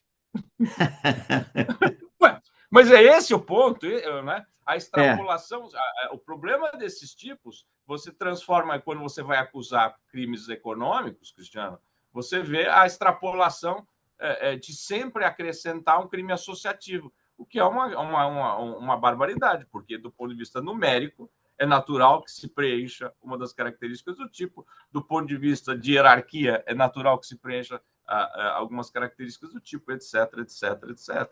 Então, são tipos que acabam tendo uma flexibilidade incompatível com uma ideia de legalidade estrita, né? Tom, Esse eu sabe acho que é o sabe ponto. o que, que esse negócio me leva? O seguinte, nós acabamos sendo, muitas vezes, isso está mudando um pouco, mas continuamos sendo, né, primordialmente engenheiros de obra pronta. A gente está discutindo as leis já feitas. A gente tinha que, de repente, Exato. voltar ao que faziam Beccaria, Jean Paul Marat, Rommel, Lardizabal e Uribe, Tommaso Natali, esses caras que discutiam o que, que é uma boa teoria da legislação penal. Como criar critérios, obstáculos materiais e formais para impedir que leis ruins sejam feitas. né? Já dizia, né, o chanceler de ferro, né, o Otto von Bismarck, que a gente soubesse como as leis e as salsichas são feitas, a gente não as consumiria nenhuma delas. Mas e esses caras discutiam isso, a gente perdeu, e depois das codificações, parece que a gente começou a achar que os códigos estão feitos, então a gente não precisa mais discutir o que que é uma boa. Mas isso no teu livro é interessante, que você veja bem, eles não conseguiram fazer um código penal, os nazistas, mas fizeram centenas de leis para alterar o código. É o É, mesmo fenômeno que nós temos aqui. É o mesmo problema que nós vamos sofrer agora, porque o que o Congresso Nacional, não precisa ser um gênio para dizer o que eu vou dizer agora, é a obviedade, o que o Congresso Nacional vai fazer com o fato de ter acontecido a operação no Rio de Janeiro e a consequência das mortes, o número de leis em que vão retirar aspectos técnicos da parte geral, que vão mexer na parte geral, que vão incrementar penas na parte especial, que vão. Obviamente, já tem o pessoal do Ministério Público fazendo lobby da prisão na segunda instância, Cristiano. Então, tem. a politização do fato concreto para transformar em poder e para se adaptar a um discurso autoritário é rapidíssimo no Brasil. É. E nós sabemos o seguinte: o compromisso dos parlamentares com a técnica da produção do direito penal é nenhuma. O que importa a eleição que se avizinha. E a gente viu isso nos comportamentos do governo federal, agora no comportamento do governo estadual, cada qual a se portar de maneira a reduzir os danos, né, do fato concreto. Mas, ô Pitombo, eu costumo falar com os alunos lá na faculdade o seguinte: se a gente aplicasse a nossa lei complementar 95 de 1998, que estabelece como tem que ser elaboradas, redigidas, Sim. consolidadas as leis, a gente teria um direito penal muito melhor. Porque tem um decreto-lei que regulamenta essa lei complementar, que é o decreto 12.002, né, que traz lá um questionário no final sobre que deveria ser examinado e respondido por todo aquele que vai propor uma nova lei penal. Que traz um questionário dizendo o seguinte: o tipo penal está definido de forma clara e objetiva, a norma penal é necessária, a previsão da conduta apenas como ilícito administrativo não seria mais adequada e eficaz, é compatível a pena com outras figuras existentes no ordenamento jurídico. Então, tem outras perguntas aqui, mas nem isso esses caras leem, né? Então, se a gente. Mas Hã? Cortou um pouquinho. eu vou te Tá dar ruim. um, vou te contar uma Tá ruim, Tom. história. Eu sou fã dessas leis. História. Oi, perdão. Tá Ô, ruim o áudio. Tá me ouvindo? Sim, estamos ouvindo. Voltou? Alô? voltou. Voltou. Voltou? Voltou Voltou, agora? voltou. Sim. Eu tenho história maravilhosa, Cristiano. Coisas que só acontecem na minha. Estão me ouvindo? Estamos. Tem uma história maravilhosa. Eu adoro, eu acho essa legislação fundamental, sempre fui muito empolgado, né? Numa dessas comissões parlamentares de inquérito, estou sentadinho lá, e vem um cara extremamente simples me servir um café, mas um cara muito humilde no Congresso me serviu um café, uma água, e aquele indivíduo que ia ser ouvido numa comissão parlamentar de inquérito. Eu leio o crachá desse cara extremamente simples. Sabe o que está escrito, Cristiano? Não. Assistente técnico legislativo. Está entendido por que Servindo não vai café. funcionar? Sim. Assistente técnico legislativo. Quer dizer, está explicado por que não vai dar certo, né? Poxa, mas o Senado, a Câmara tem gente, tem bons, tem também bons assessores, né? Tem consultores, caras que recebem bem. São Poderiam, consultores doutores, inclusive. pois poderiam fazer coisas É, melhores, né? Mas mas, acho que é mentalidade. O problema nosso é de mentalidade mas, autoritária. mas o problema não é nosso só, Cristiano. Vou te falar, o professor Jorge Figueiredo Dias uma vez disse uma coisa que eu fiquei muito impressionado. Ele diz, olha, para fazer um código penal bem feito, tem que ser por decreto-lei. Não dá para discutir no Congresso. Pois é, Pois é. mas guardadas as proporções, a gente entende o que está dizendo. Parece uma coisa absolutamente democrática, mas acontece o seguinte: você vai discutir. Imagina agora, nós vamos passar 2 anos elaborando um projeto de Código Penal. Imagina fazer passar isso, né? como é que você vai conseguir passar um código com características democráticas com o Congresso com o perfil atual? Impossível. Nós estamos assistindo o que está acontecendo nas comissões parlamentares de inquérito, estão prendendo uma pessoa por semana de forma absolutamente arbitrária, o tratamento dos advogados é uma brincadeira o que está acontecendo, e a gente está assistindo isso. Né? Você não vê. Eu não vi ainda a abertura do inquérito policial, não vi o Procurador-Geral da República abrir um inquérito policial contra os parlamentares por abuso de autoridade no que eles estão fazendo na Comissão Parlamentar de Inquérito. Lógico que não, ele vai ter que discutir a recomendação dele daqui 40 dias, né? Mas esse é o problema brasileiro, as relações são pessoais, elas não são relações institucionais, né? Este é o ponto. O Pitombo e Cristiano, vocês acham que essa expansão do direito penal vai até onde? Porque a gente, de fato, os nazistas não fizeram um Código Penal, eles se valeram do Código de Weimar. Aqui nós temos um incremento, eu acho que um marco significativo. Há outros. Em 1990, com a edição da Lei dos Crimes Hediondos, e com esse fato da semana passada, até onde isso vai? Porque as nossas vozes não são muito ouvidas, né? Não são muito ouvidas. Mas eu mandei até para o Cristiano hoje de manhã, eu acabei de escrever um artigo, um pouco a culpa nossa, né?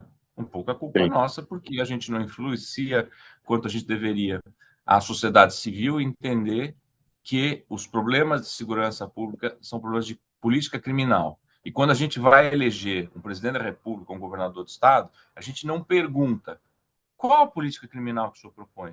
A gente discute a política econômica, a gente se preocupa quem vai ser o presidente do Banco Central. Fica todo mundo atento. Quem vai ser o presidente do Banco Central, está todo mundo atento. Quem vai ser o ministro da Fazenda, né? Nós tivemos um presidente da República que foi eleito que dizia quem ia ser o seu ministro da Fazenda, né? Que era porque agradava um pedaço da elite brasileira. Não vamos ser bobos. Agora, se a gente é capaz de discutir isso dessa forma, vamos discutir. Quem é de direita traz o seu troglodita para apresentar o seu projeto de política criminal do Terceiro Reich. Não tem problema, mas tem cara. Aí no Congresso, quando tem o encontro do IBCCRIM, né, o cara vai lá e defende no IBCCRIM o que ele pensa. Aí vai ter o outro que vai apresentar o de esquerda. Estou dizendo diante das ideologias brasileiras que as pessoas acham que ainda existem. Né? Quando está em Brasília, elas rapidamente se diluem em jantares regados a vinhos que nós nunca tomamos. Né? Agora, esse é o problema. Nós temos que dizer para as pessoas que existem políticas criminais desta maneira, os tratamentos são de longo prazo, não adianta fazer essa alteração legislativa, isso é absolutamente ridículo. Como é que nós vamos compatibilizar uma política, Cristiano, que tenha a preocupação com a organização criminosa com a questão do armamento do jeito que está? O que o governo Bolsonaro fez em questão de liberação de armas tem consequência direta no problema. Nós temos todos os tipos de problema. Então, como o problema das fronteiras, como é que essas armas chegam no Brasil? Como é que está o furto de armas que são de uso exclusivo e tudo mais? Quer dizer, o assunto é um assunto de política pública que tem que ser tratado com mais maturidade, que nós temos que influir. Não adianta também ficar as mensagens repetitivas, as ladainhas que a gente sempre diz. Nós temos que influir diretamente no processo democrático, dizendo assim, precisa perguntar para o candidato a presidente da República qual é a política criminal que ele propõe para os próximos 4 anos. Esquece a ideologia, não importa. Para nós, é absolutamente, eu quero saber qual é. Aí nós vamos decidir o que a gente quer. Né? Eu tenho a impressão de que a questão é muito complexa, Wallace, e a gente não consegue dar uma solução só. Mas eu acho que passa muito por uma coisa que o Miro Teixeira uma vez me falou. A gente se comunica mal, né? A gente fica conversando só entre nós e a gente não leva os nossos pleitos como poderia e tal. Mas não é só isso, é também vocês estão dispostos a nos ouvir, né? Eu acho que com relação à mensagem que a gente trata, eu sempre penso no seguinte: nós não somos só racionais. Eu olho lá alguns livros que falam da racionalidade das leis penais. Nós somos seres sencientes, seres que sentem, seres que pensam, mas sentem também. E todo qualquer discurso é um discurso que desde Aristóteles já se dizia que tem 3 elementos: o ethos, o pathos e o logos. O ethos é a credibilidade, a autoridade que a pessoa que está falando tem. O logos é a coerência, né? A lógica do discurso, E o pathos é o sentimento que aquilo te traz. A gente tem que ser capaz de alguma maneira, tentar neutralizar esse sentimento que faz com que as pessoas decidam. Se você ler os projetos de lei, você vai ver quais são as fundamentações. Tentar neutralizar e tentar trazer o sentimento contrário. E tentar também levar pessoas que tenham credibilidade. Há uma vilificação da advocacia criminal, né? Então, com isso, a gente perde credibilidade para falar. É muito mais fácil você ver essas comissões de juristas formadas por juízes, por promotores e tal. Não tem sido mais formada muito por grandes professores, por advogados. Por quê? Porque nós estamos sendo denegridos, né? Não estão sendo. Desculpa, essa palavra é uma palavra que hoje não é a conotação que eu quero dar, né? Mas nós estamos sendo verificados, né? Como eu disse, né? Mas assim, eu acho que a gente tem realmente que estar preocupado com isso e perceber isso, sentir o momento, sentir. Eu acho que difícil é dizer qual é o limite, né? O limite é chegar a tudo pena de morte, né? Enquanto houver uma crença na pena como um ídolo, como algo que é um panegírico para todos os males, a gente não vai conseguir nunca, né? As penas vão continuar subindo, subindo, subindo.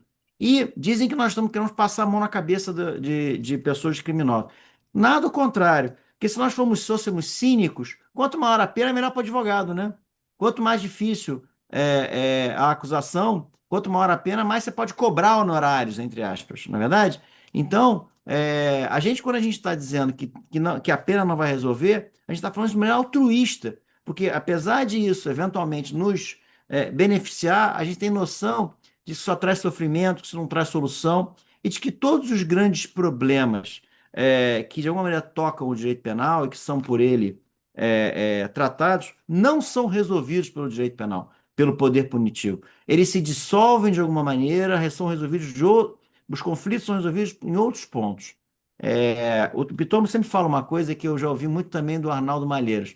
A gente tem que pensar a advocacia de uma maneira ampla, né? Conhecer direito penal e processo penal é obrigação. A gente tem que conhecer também os outros ramos, porque a gente pode ter soluções para os nossos problemas criminais a partir de outros ramos. E isso não é só para advocacia, é para tudo. Questões de corrupção. Você tem que resolver com reformas eleitorais, com reformas políticas, com reformas de mentalidade. Não é com direito penal, gente. Direito penal é um instrumento a mais que não é o principal, que não é o que vai aportar a melhor solução. Isso eu poderia. Corrupção é hoje não hoje, né, mas atualmente, né, o problema mais discutido. E é usado, né, como para criar uma legislação de emergência que acaba atacando tudo, né? Por exemplo, os crimes hediondos hoje são uma, uma categoria que abarca tudo, não é mais excepcional, né? E você colocar alguma coisa como crime hediondo passou a ser algo que é um objetivo. E aí com isso você piora a execução penal, você piora o processo, cria uma estigmatização e tal. Então a gente vive um problema muito grave. Eu acho que um problema outro muito grave, que o nazismo também nos mostra, é o seguinte: não é necessário só você criar um outro tribunal para lá levar os casos que você quer que sejam criados. Os nazistas fizeram um negócio impressionante que eles criaram, que eles chamam de Sondergerichte, que são como se fossem câmaras especiais dentro dos tribunais que já existiam para julgar os crimes que interessavam a eles, né? Por exemplo, esses crimes de vergonha de sangue e tal. E a gente tem aqui várias vezes nos nossos tribunais juízes especializados, né? Você tem 30 juízes no Rio de Janeiro, mas só dois julgam organização criminosa. Isso tem uma questão. Será que duas cabeças pensam melhor do que 30? Né? Por que especializar essas varas, né? É para criar uma situação especial de combate, né? E isso as É isso pessoas não mesmo. acreditam, né? Então, a mentalidade, eu acho que a gente tem que buscar. Márcia quer falar, desculpa, Márcia. É que a gente se empolga, né, Piton? Não, e está muito empolgante. Vocês são meus fracassados prediletos. Eu estou interrompendo. Não, desculpa, mas é o seguinte: tem algumas perguntas aqui no chat. Eu mesma falei para as pessoas fazerem. Bola, se você quer ler, Eu vi, eu ia. Eu não vi. é, Tem sim o o do Marcelo Bruno Castro. Carvalho fez um comentário, uma pergunta bem interessante. Depois o Bruno também. Ana, não. Bruno Castro e Marcelo Carvalho. Bom, Wallace, você quer? Eu leio aqui. Não estou te ouvindo. Bom, eu vou então lendo aqui o comentário do Marcelo. Você Prezados pode ler, por convidados, favor? estou lendo. Obrigado. Saúdo na pessoa da Márcia aqueles que foram idealizadores do evento. Definitivamente, em tempos tão complicados, onde discursos obtusos invadem nossas redes sociais e meios de comunicação, ter a oportunidade de ouvir essa verdadeira aula com profundidade e maestria é alento para mim. Dito isso, encaminho aos brilhantes palestrantes a seguinte questão. Abre aspas, considerando o neopunitivismo, desculpa, cada vez mais presente nas produções legislativas brasileiras, flertando inclusive com alguns aspectos do direito penal alemão em comento, será que podemos falar na existência de uma política criminal em nosso país? Quero dizer, considerando aquilo que se propunha com a reforma de 84, para o momento em que chegamos, será que podemos pontuar alguma linha político-criminal brasileira? E eu até complemento um pouquinho, né, com base no que vocês já falaram aqui, né, da questão de repolitizar, etc., e chamando também um pouco o Cristiano, que como presidente da Comissão de Direito Penal do Instituto dos Advogados Brasileiros, né, em que nós levamos pareceres acadêmicos e com os nossos pontos de vista, que são bem diferentes, na maior parte das vezes, dos projetos punitivistas que a gente comenta do nosso Congresso, eu pergunto: o nosso legislativo depende do voto, evidentemente. E não dá voto projetos que não apresentem soluções imediatas ou falsas soluções, né, que deem essa sensação de efetivo combate, né, e de uma ação mais rápida contra esse medo que assola, né, a nossa população e que faz com que as pessoas acreditem nessa magia de punir mais para diminuir a criminalidade, etc. De que forma a gente consegue convencer os nossos legisladores de que um projeto pensado, um sistema criminal pensado e não tão seletivista como é o nosso atual e era o nazista também, seletivo, de que forma a gente pode conseguir essa repolitização, fazer com que a nossa voz seja ouvida para um projeto de longo prazo, como efetivamente a gente tem defendido nos nossos debates?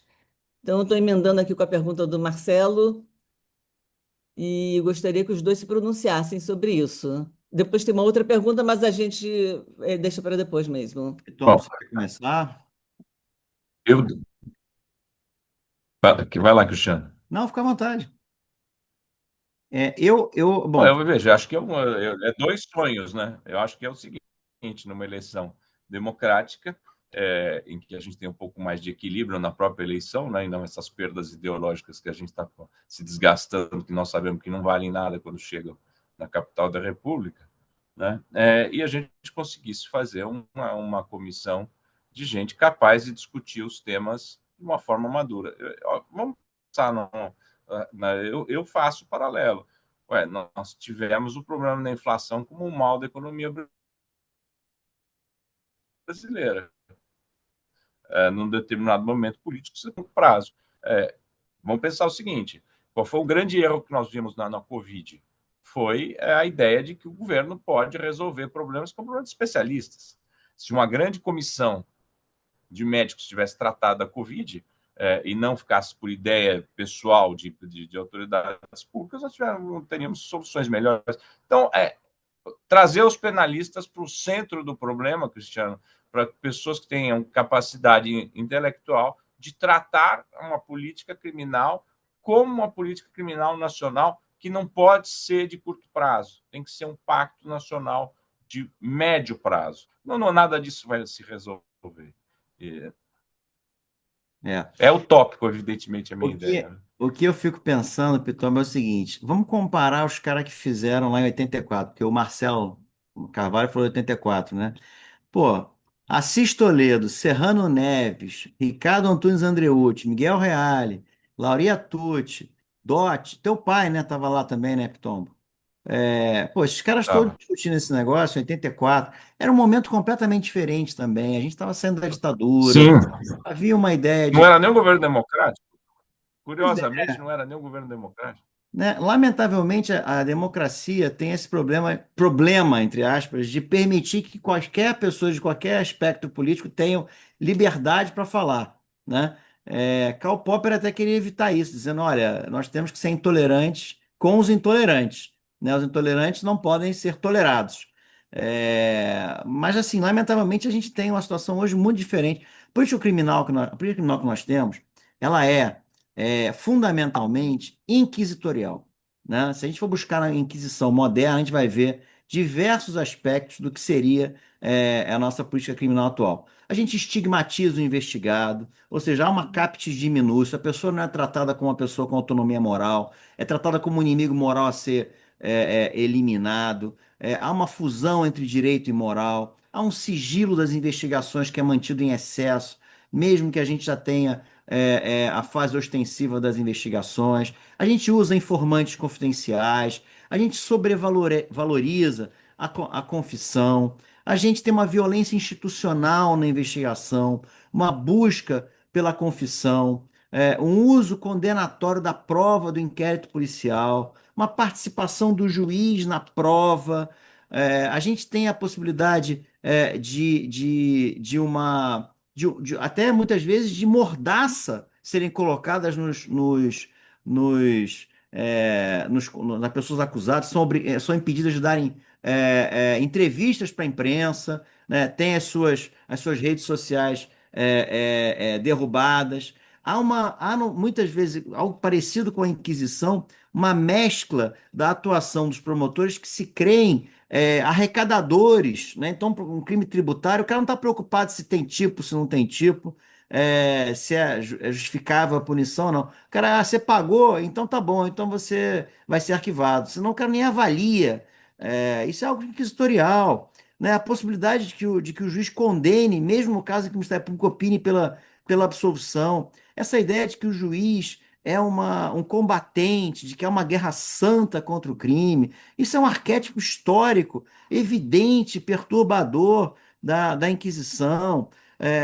O resultado é a erosão das garantias processuais, né? A Lava Jato é nada mais, nada menos uma Inquisição contemporânea, centralizadora, missionária, obcecada por resultados simbólicos, né? Era uma busca deliberada por expansão de competência e poder, que dilatava os limites da jurisdição de Curitiba, com base em conexões frágeis entre fatos, pessoas, que permitia que ela atuasse em diversas esferas sob o pretexto de combater uma corrupção sistêmica.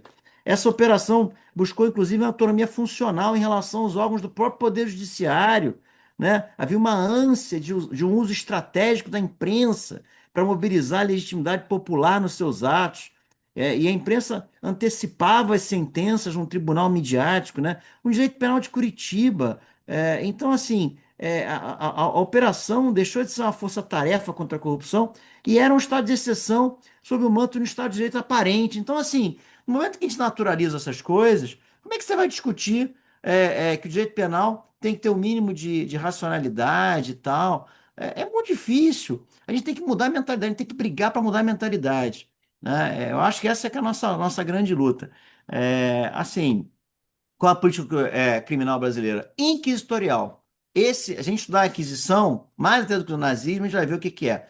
O continente é esse, né? Pega lá o Diretório Inquisitório, né, do Aymerich, pega lá a Inquisição lá do Martelo de Feiticeiras, você vai ver o que é. Só muda o conteúdo, só muda quem é o inimigo. Deixou de ser uma coisa de contra o diabo ou contra o herege e passou a ser contra o inimigo, porra, da segurança do cidadão de bem, entendeu? Mas até que a estratégia é a mesma, né? Essa que é a grande questão.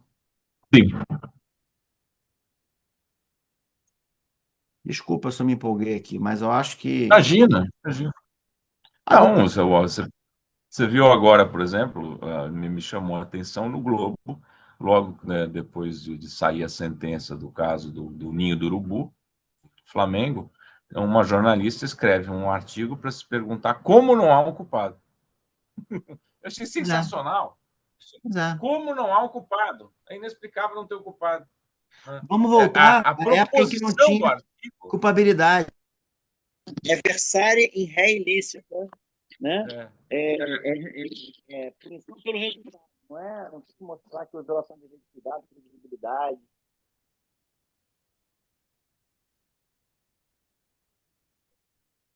Absurdo.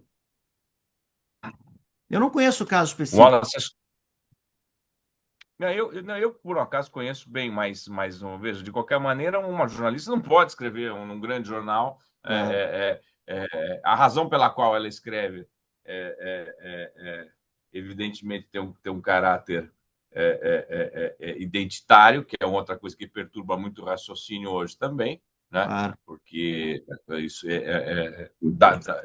eu sei de onde ela tirou isso, mas não pode. É a prova como na cultura da elite intelectual brasileira, que ela faz parte, né? Que ela faz parte, ela tem um espaço relevante para manifestar a sua opinião num grande jornal do país, é uma cultura não democrática. Essa que é a verdade, que não vinculada a direitos individuais. A exigência de ter um culpado é a prova que, com todo o tamanho da nossa democracia, a gente não tem consciência do que é direito individual. Essa que é a verdade, Cristiano. Pois é, essa mentalidade inquisitorial é como aquele parente inconveniente, Pitombo. Todo mundo acha ou finge que ele já foi embora, mas ele continua na sala ali opinando sobre tudo, entendeu? Então, pô, é um problema, cara, porque, pô, a gente não consegue se livrar disso aí. E tudo isso vai criando uma estrutura de pensamento, né? Esse conjunto profundo aí, persistente de crenças, de hábitos e tal que moldam como as pessoas que operam o direito penal percebem e aplicam o processo penal e o direito penal, né? É uma criação de uma realidade, tudo bem que a realidade ela é objetiva e subjetiva, mas do ponto de vista subjetivo, está se criando uma realidade que é funcional para essa expansão do direito penal, né? O Sem dúvida. Cristiano Pitombo, deixa eu aproveitar o gancho, eu ia ler uma pergunta aqui, mas eu acho que eu não posso deixar de falar isso, porque Pitombo acaba de falar. Como é que vocês estão vendo essas questões pós-modernas no direito penal e o identitarismo? Eu sei que esse é um assunto, às vezes, difícil para se tocar, porque gera paixões, mas você acha que a esquerda punitiva, como foi dito aqui, e como é uma grande obra de uma grande um penalista sobre isso, como é que vocês estão vendo, né? Essa coisa da Maria da Penha tomar a proporção que tomou? Eu acho Hum. que o campo progressista precisa, de alguma maneira, arrumar valores para se organizar em torno de questões que suplantem o identitarismo, né? Essa que é a grande questão. O campo da esquerda e tal fica em questões identitárias, que são importantes, é claro, mas que não deveriam ser as únicas questões. Deveriam ceder campo para outros pontos. Um common ground, né, que eles pudessem juntar todos. Porque esse identitarismo acaba sendo dividindo, né, dividindo o campo progressista. É a minha modesta impressão em relação a isso. Eu acho que você tem toda a razão, Cristiano, principalmente pelo seguinte: o pensamento pós-moderno ele tem a ideia da desconstrução. Isso faz com que as pessoas elevem isso ao absurdo. Então, por exemplo, você vai dizer o seguinte, Wallace: dignidade da pessoa humana. Eu não sei o que é. A sua dignidade não é a minha. Você não tem essa vivência, você não tem essa origem, você não consegue falar da dignidade da pessoa humana em relação a determinado tipo de pessoa. Isso é uma bobagem. Dignidade da pessoa humana, nós sabemos exatamente o que é. Nós sabemos não vamos fragilizar conceitos. É um conceito que a gente tem uma ideia histórica, não é um conceito que nós temos uma ideia jurídica, que também um ponto é o seguinte, Cristiano, é a mania de trazer a sociologia para o pensamento jurídico. Isso é uma porcaria. Você vê alguns trabalhos acadêmicos que ficam perdendo um pouco a ideia. Nós temos um trabalho que é um trabalho jurídico, nós temos conceitos constitucionais que servem de base para a nossa interpretação. Não estou desprezando, obviamente, a importância da sociologia como matéria auxiliar ao pensamento jurídico, mas nós somos juristas, eu não cometo esse erro. Não é porque eu tenho uma ideia sociológica de um conceito é que eu transporto imediatamente como para um conceito jurídico, que não são as mesmas coisas. Até porque, muitas vezes, é exatamente aí que surge a praga da ideologia, que eu não gosto. Eu não gosto, eu já escrevi isso variadas vezes. Essa mania de tratar os problemas com a visão ideológica, no mundo contemporâneo, é um equívoco tremendo que nós estamos fazendo. Tremendo. Nós temos que trabalhar com princípios, voltar um pouquinho, Cristiano, a metodologia dos iluministas. Nós temos que reconhecer valores que são valores relevantes para toda a sociedade. Isso que é importante. Então, a dignidade da pessoa humana é para o rico e é para o pobre. É para o branco e é para o preto. Não vamos acabar com esse negócio. Dignidade da pessoa humana é para todos. Para todos. Isso não tira o reconhecimento de dificuldades econômicas, sociais, problemas gravíssimos que nós temos no país. Mas, no ponto de vista do pensamento jurídico, isso está errado. Dignidade da pessoa humana, a gente sabe. Então, Wallace, quando a gente perde esse referencial, aí tem espaço para tudo. Aí você tem espaço para tudo, você tem uma perda de referencial tremendo, não é só na lei, mas na aplicação da lei. Este é o ponto. E aí, de novo, a gente volta, curiosamente, ao Terceiro Reich, né? Porque aí você passa a deslegitimar a palavra de determinadas pessoas por critério de origem, né? Você passa a tratar nós e os outros, ainda que você represente a minoria, tá? O problema do nós e os outros, né, é gravíssimo, né? E você tem o outro ponto, que é o seguinte: você perde metodologia rígida numa matéria que assim o exige, que é direito penal. Você tem critério. Direito penal você não é poesia, não é literatura, é matéria que tem critério metodológico de raciocínio para interpretação das regras jurídicas para aplicação. Quem não gosta disso não vai fazer direito penal, vai fazer outra coisa. Né? Eu acho que essa é uma forma de pensar. Tá? É dura, mas precisa ser dita. Porque os nossos magistrados, quando se perdem nesse tipo de linha, lamentavelmente, coisa que a gente está vendo em todos os graus de jurisdição, coisa que não acontecia no passado, né? Mas essa ideia equivocada da posição política do Supremo Tribunal Federal dentro da estrutura do país trouxe esse problema para a alta corte, que é a perda do referencial de como funciona o pensamento jurídico.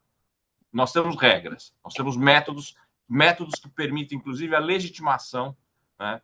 E permitem, inclusive, a compreensão nossa de qual método foi empregado. E não discursos vazios que, de novo, repetem o sentimento do povo como só trocado contra a etiqueta. Mas é a mesma coisa, com todo o acatamento das pessoas que pensam errado. Né? Mas está errado. Precisa ser dito, está errado. Obrigado, isso precisa ser dito mesmo. Isso me angustia bastante. Me angustia bastante. Bom, caminhando para o final, porque a gente já vai para quase 2 horas. Olha que debate interessante de vocês dois. Vou fazer uma pergunta aqui do Bruno Castro, no chat, que ele diz: bom dia a todos e a todas, sempre um prazer escutar pessoas tão gabaritadas. Uma pergunta: Cristiano acabou de mencionar, quando falava de Hungria, que Getúlio não era Hitler. Aproveitando essa comparação entre eles, nossa antiga Lei de Segurança Nacional é fruto mais do momento mundial de avanço do fascismo de modo geral, ou tem certa inspiração no que acontecia na Alemanha? Está perguntando sobre a LSN e se é fruto do momento mundial de avanço do fascismo de modo geral, ou tem certa inspiração no que acontecia na Alemanha. Eu quero crer aqui que na Alemanha nazista. Você entendeu a pergunta, Cris? Entendi. Eu acho que ele está querendo falar daquela lei 38 de 1935, que foi a primeira lei. Teve lei de anarquia, né? Mas essa foi a primeira lei dos crimes contra a segurança, contra a ordem política e social, né? Essa lei foi criada num momento em que Getúlio Vargas ainda estava muito próximo dos países da Alemanha, da Itália e tal. E ele, durante muito tempo, flertou com se manter próximo ao eixo, né? Diz a história aí que o Oswaldo Aranha teve uma importância muito grande no sentido de debelar essa aliança e tal. Essa lei, claramente, ela foi criada naquele contexto da criação da Aliança Nacional Libertadora, que era uma frente de esquerda, né, que era presidida pelo Herculino Cascardo, e que tinha lá o Prestes como presidente de honra, que buscava organizar a esquerda e que tinha muita gente anti-imperialista, antifascista, anti-integralista e tal. E logo depois vem a intentona comunista. Então já era um momento de muita ebulição política.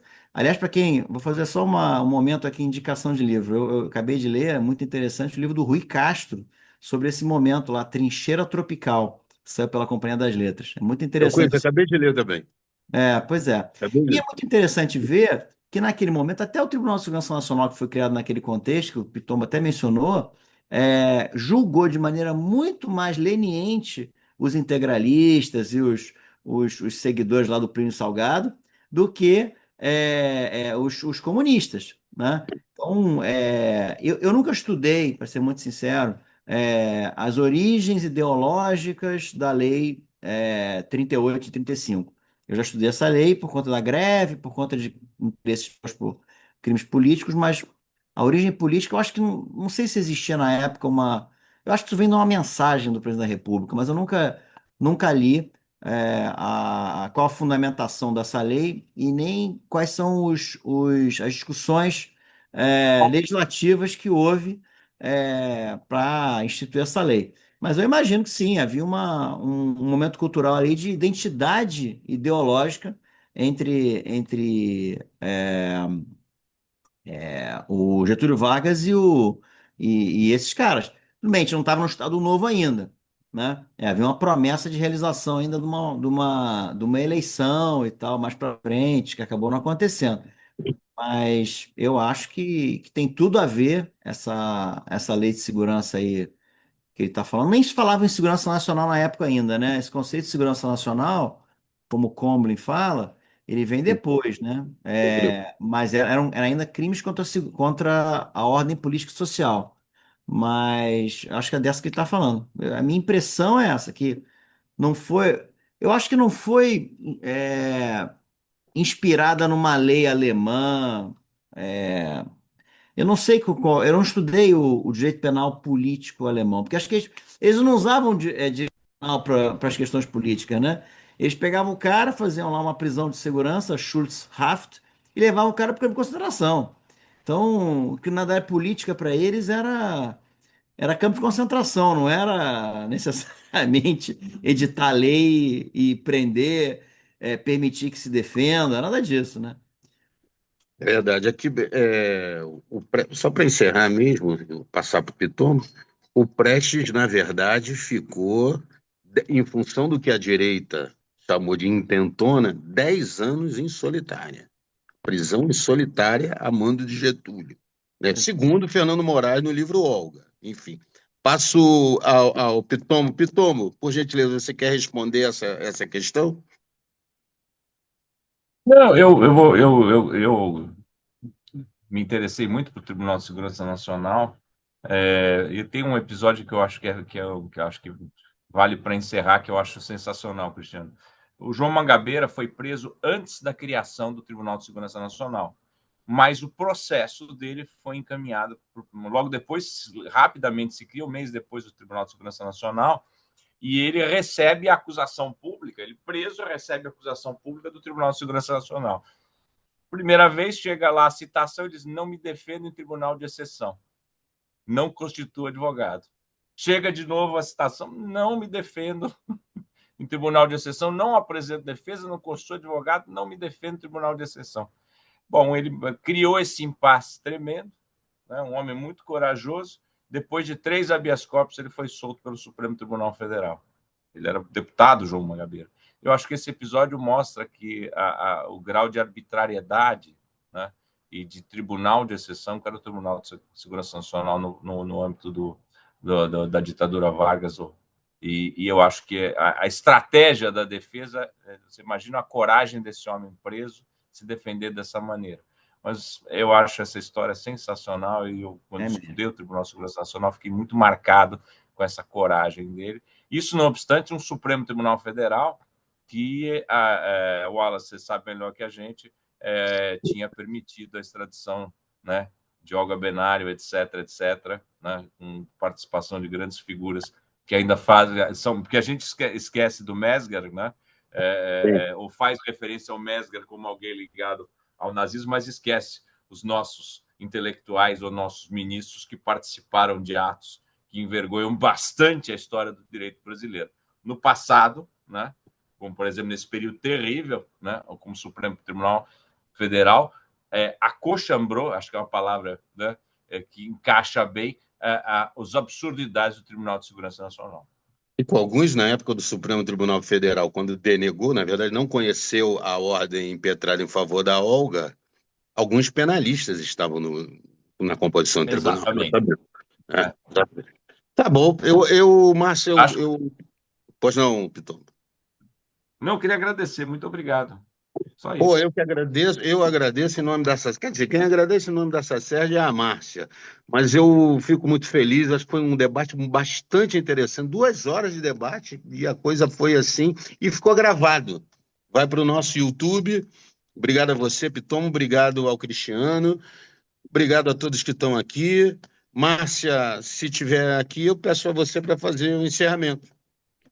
Bom, encerramento, mais uma vez agradecendo muitíssimo a brilhante participação do Cristiano Fragoso, do Antônio Pitombo, nossos caríssimos membros da SACERJ, amigos, e nossa voz nessa empreitada contra o punitivismo que nos assola, e cada vez mais a gente tem que realmente unir nossas forças, nós temos que falar, nós temos que tentar dialogar, como bem colocou o Cristiano, né? Saber conversar com pessoas que são que desconhecem o direito penal, o fato é esse, né? E que trabalham com o direito penal de forma eleitoreira. Então, acho que essa é uma questão assim crucial né, dessa nossa colocação de como vamos mudar isso, de que forma a gente pode evitar essa política neonazista, nazista que está hoje sendo repetida na nossa política criminal, no nosso sistema penal. Então, assim, os dois colocaram as questões de uma forma absolutamente brilhante. Eu não sabia da tua tese de doutorado, eu conhecia a do Fernando, mas eu não sabia da tua, Pitombo.